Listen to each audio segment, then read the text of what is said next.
Hello dear students and प्यारे बच्चों, आज हम आपको क्लास 10th के फिजिक्स के फर्स्ट चैप्टर प्रकाश का परावर्तन और अपवर्तन that is reflection of light and refraction of light को स्टडी करेंगे। आइए, हमारा सबसे पहला टॉपिक है लाइट और प्रकाश। लाइट और प्रकाश। प्यारे बच्चों, सबसे पहले हम आपको प्रकाश के बारे में अर्थात लाइट के बारे में एक्सप्लेन करेंगे। लाइट क्या होता है? प्रकाश एक प्रकार की ऊर्जा होती है जिसकी सहायता से हमें वस्तुएं दिखाई देती है। मेनली प्रकाश विद्युत चुंबकीय विकिरण होता है। प्रकाश, प्यारे बच्चों, प्रकाश एक प्रकार की ऊर्जा है। प्रकाश एक प्रकार की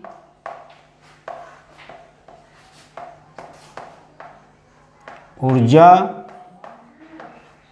है जिसकी सहायता से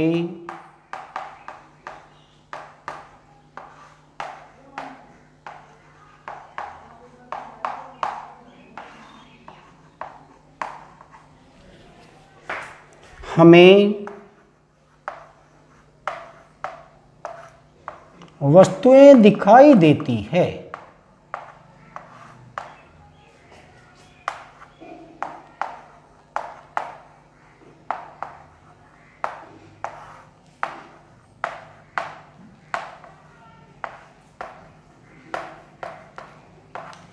वास्तव में प्रकाश विद्युत चुंबकीय विकिरण है।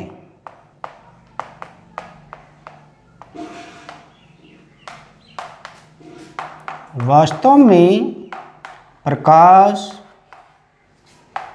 विद्युत चुंबकीय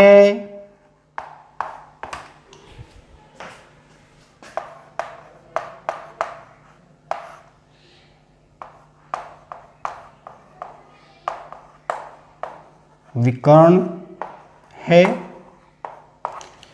और प्रकाश किसी भी वेवलेंथ दैट इज तरंगदैर्ध्य का हो सकता है।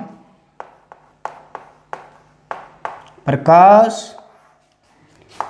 किसी भी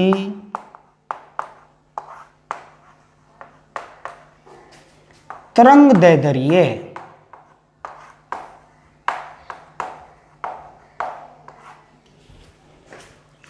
दैट इज वेवलेंथ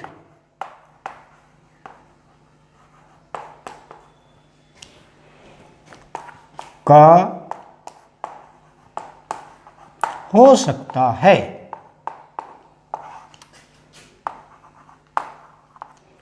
दृश्य भाग के लिए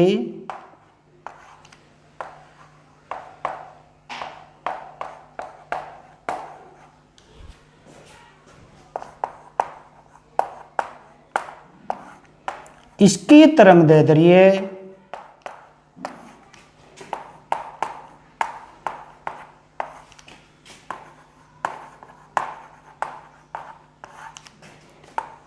380 नैनोमीटर से 750 नैनोमीटर के प्राश रेंज, प्राश दैट इज रेंज होती है। प्यारे बच्चों, दोबारा से हम आपको प्रकाश के बारे में एक्सप्लेन करते हैं। प्रकाश दैट इज लाइट। प्रकाश एक प्रकार की ऊर्जा है जिसकी सहायता से हमें वस्तुएं दिखाई देती है। वास्तव में प्रकाश विद्युत चुंबकीय विकिरण है दैट इज मैग्नेटिक रेडिएशन। प्रकाश किसी भी तरंगदैर्ध्य यानी कि वेवलेंथ का हो सकता है। दृश्य भाग के लिए इसकी तरंगदैर्ध्य 380 नैनोमीटर से 750 नैनोमीटर के रेंज और प्रास में होती है।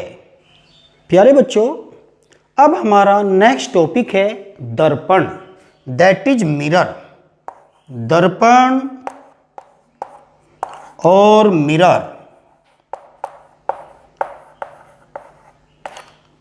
दर्पण क्या होते हैं?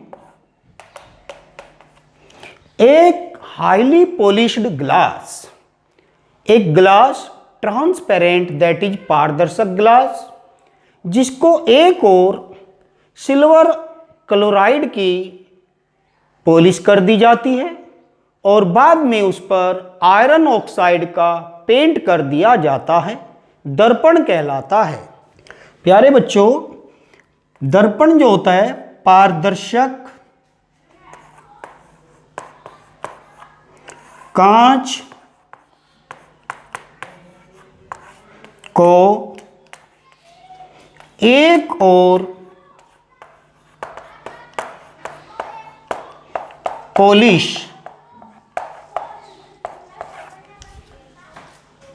करके बनाया जाता है।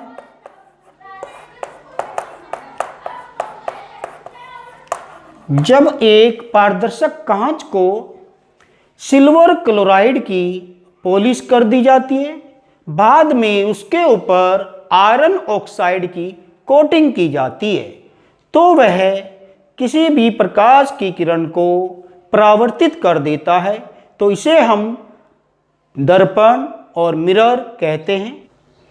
डियर स्टूडेंट्स, अब हमारा नेक्स्ट टॉपिक है दर्पण, दैट इज मिरर। दर्पण दैट इज मिरर। दर्पण क्या होते हैं? डियर स्टूडेंट्स और प्यारे बच्चों, दर्पण प्रत्येक वह सतह जो अपने ऊपर पड़ने वाले प्रकाश को उसी माध्यम में परावर्तित कर देती है, दर्पण कहलाती है। यदि हम किसी पारदर्शी कांच के एक सतह को सिल्वर क्लोराइड की पॉलिश करें, उसके बाद उस पर आयरन ऑक्साइड का पेंट करें, तो सिल्वर क्लोराइड उसके ऊपर पड़ने वाले प्रकाश को परावर्तित कर देती है। दर्पण जब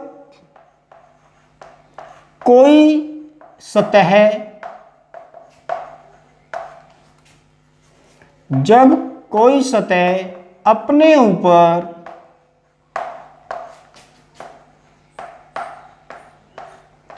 पड़ने वाले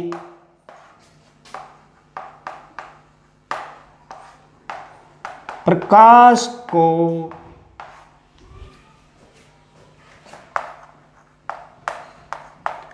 उसी माध्यम में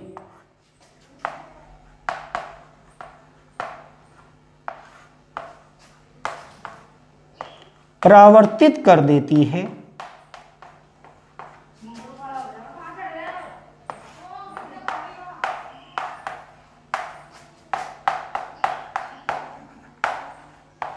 तो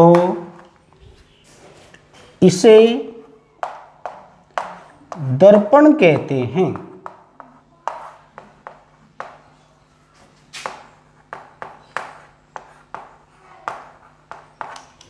जैसे एक पारदर्शक कांच को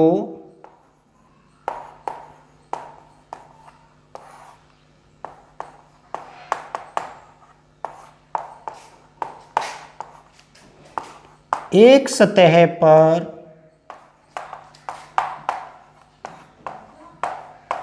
सिल्वर क्लोराइड का पेंट करने पर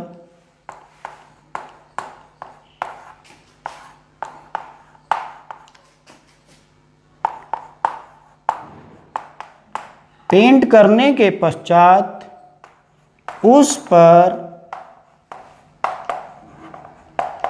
आयरन ऑक्साइड की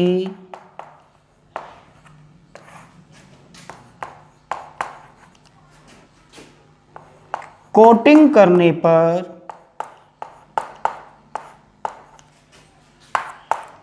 यानी कि परत चढ़ाने पर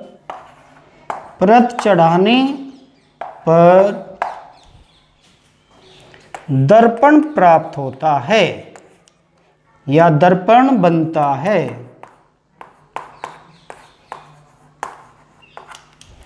दर्पण मुख्यतः दो प्रकार के होते हैं।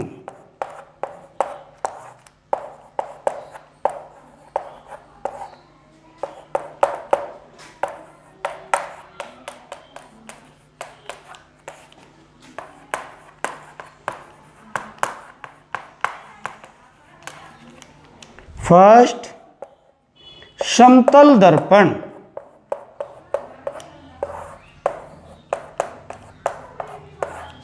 सेकेंड,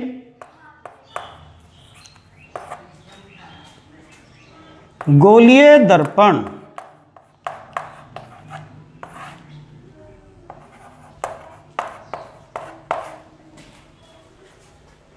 समतल दर्पण फर्स्ट,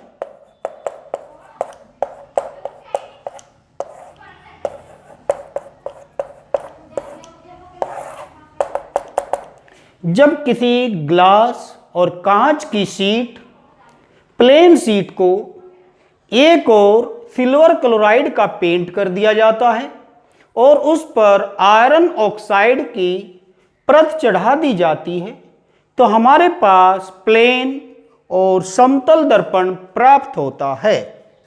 समतल दर्पण ये प्लेन होते हैं और इससे प्रकाश का परावर्तन समतल पृष्ठ से होता है। सेकेंड, गोलीय दर्पण। गोलीय दर्पण किसी गोले का भाग होते हैं। गोलीय दर्पण किसी कांच के गोले का भाग होते हैं जिसके एक सतह को पेंट कर दिया जाता है सिल्वर क्लोराइड का और दूसरी सतह उसको प्रकाश को परावर्तित कर देती है। इसी प्रकार ये अगर हम अंदर वाले भाग को पॉलिश करते हैं या पेंट करते हैं तो बाहर वाला भाग प्रकाश का परावर्तन करता है, और यदि हम उभरे हुए भाग को पॉलिश करते हैं तो दबा हुआ भाग प्रकाश का परावर्तन करता है। इस प्रकार गोलीय दर्पण भी दो प्रकार के होते हैं, उत्तल गोलीय दर्पण और अवतल गोलीय दर्पण। ये गोलीय दर्पण दो प्रकार के होते हैं, उत्तल और अवतल। उत्तल का मीन्स है उभरा हुआ भाग प्रकाश का परावर्तन करेगा। अवतल का मीन्स है दबा हुआ भाग प्रकाश का परावर्तन करेगा। प्यारे बच्चों, अब हमारा नेक्स्ट टॉपिक है प्रकाश का परावर्तन।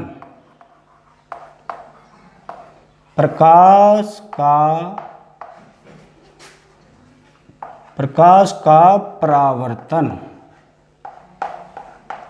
That is reflection of light.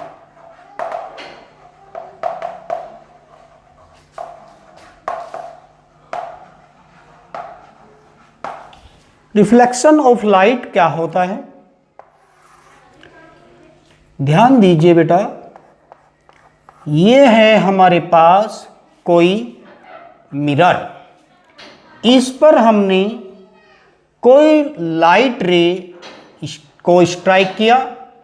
जैसे ही रे ने इसको स्ट्राइक किया तो ये उसी मीडियम में बाउंस बैक हो रही है। इसको हम कहते हैं प्रकाश का परावर्तन। जब प्रकाश किसी माध्यम से टकराकर या किसी दर्पण से टकराकर उसी माध्यम में वापस लौट जाता है तो इसे हम कहते हैं प्रकाश का परावर्तन। और ये जो है हमारे पास ये अभिलंब है, और अभिलंब जो होता है जहाँ पर प्रकाश ने दर्पण को इंटरसेक्ट किया, ये हमारे पास कॉन्टैक्ट पॉइंट या पॉइंट ऑफ कॉन्टैक्ट, इस पॉइंट पर प्रकाश ने दर्पण को टच किया ये, और इधर से प्रकाश की किरण बाहर निकल रही है, इसको कहते हैं प्रकाश का परावर्तन। प्रकाश का परावर्तन जब प्रकाश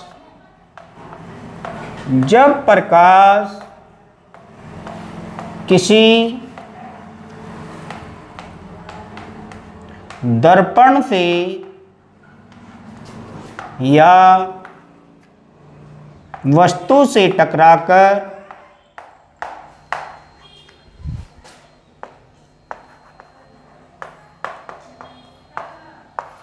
उसी माध्यम में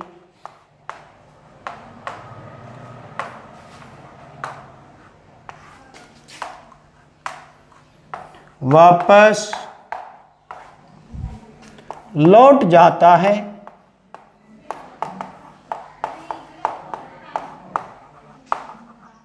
तो इसे प्रकाश का परावर्तन कहते हैं।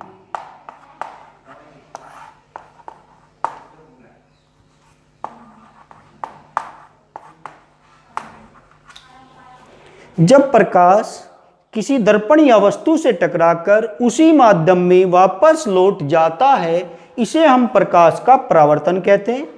इसके दो नियम हैं।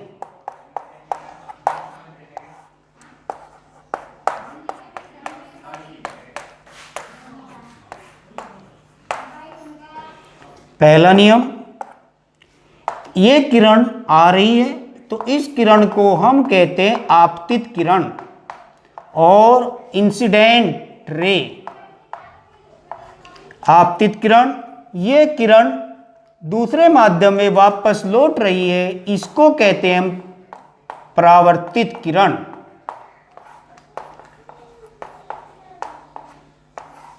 रिफ्लेक्टेड रे, और ये जो पॉइंट है इस पॉइंट को हम कहते हैं पॉइंट ऑफ इंसिडेंट, आपतन बिंदु। आपतन बिंदु, और आपतन बिंदु पर 90 डिग्री का एंगल ड्रॉ करके हमने एक लाइन को ड्रॉ किया है, तो ये है हमारे पास अभिलंब। तो हमारा जो पहला नियम है, आपतित किरण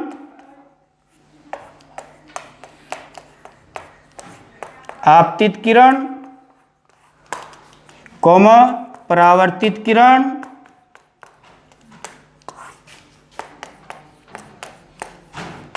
तथा अभिलंब,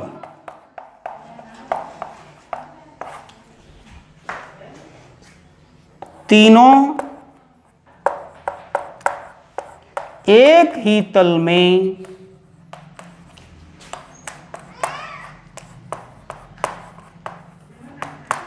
होते हैं। सेकंड नियम और रूल, आपतन कोण आई,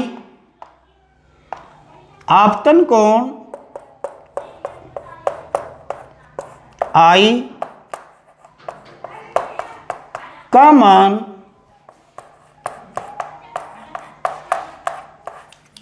हमेशा परावर्तन कोण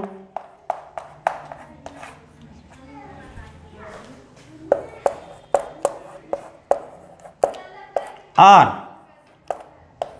के बराबर होता है।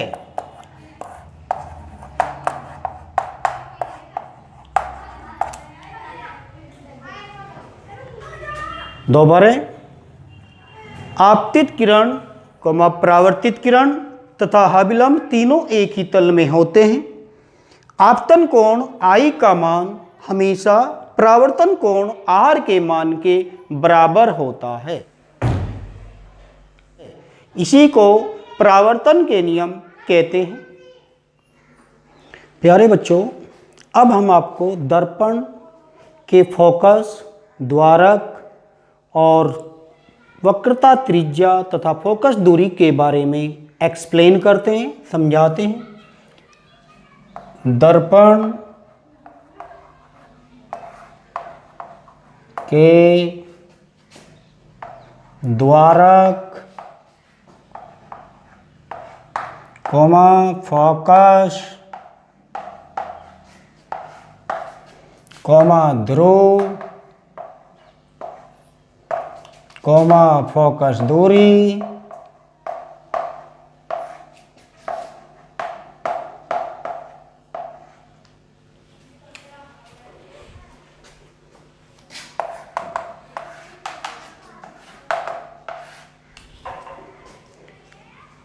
प्यारे बच्चों देखिए, ये हमारे पास कोई दर्पण है जिसमें एक भाग को पॉलिश किया गया है और दूसरे भाग से प्रकाश का परावर्तन हो रहा है। तो ये दर्पण है और ये अवतल दर्पण है, क्योंकि इसमें प्रकाश का परावर्तन दबे हुए भाग से हो रहा है। अब ये हमारे पास उत्तल दर्पण है, क्योंकि इसमें प्रकाश का परावर्तन उभरे हुए भाग से हो रहा है और जिस पॉइंट पर ये दर्पण को इंटरसेक्ट करता है, ये पॉइंट हमारे पास आपतन बिंदु है और इस कोण को हम कहेंगे आपतन कोण, एंगल ऑफ इंसिडेंस, और इस कोण को हम कहेंगे एंगल ऑफ रिफ्लेक्शन। देखिए, दर्पण की टोटल लंबाई m1 m2 दर्पण का द्वारक कहलाती है। दर्पण की ये टोटल लंबाई जो होती है, इसको दर्पण का द्वारक कहते हैं। फोकस, जब कोई प्रकाश किरण दर्पण के समांतर आकर किसी बिंदु से पास हो रहे परावर्तन के पश्चात जिस बिंदु से गुजरती है, उसे दर्पण का फोकस कहते हैं। दर्पण के मुख्य अक्ष पर किसी बिंदु से पास होती है, इसे हम दर्पण का फोकस कहते हैं। ये हमारे पास दर्पण है और ये प्रकाश किरण मुख्य अक्ष के समांतर आ रही है और परावर्तन के पश्चात मुख्य अक्ष पर जिस बिंदु को ये काटती है या उससे गुजरती है, उसे दर्पण का फोकस कहते हैं। दर्पण का फोकस, दर्पण की वक्रता त्रिज्या। वक्रता त्रिज्या क्या होता है? दर्पण, गोलीय दर्पण जिस गोले का भाग होते हैं उसकी त्रिज्या को हम वक्रता त्रिज्या कहते हैं। गोलीय दर्पण जिस भी गोले का भाग होंगे उसकी त्रिज्या को हम वक्रता त्रिज्या कहते हैं। यदि वक्रता त्रिज्या c को दर्पण के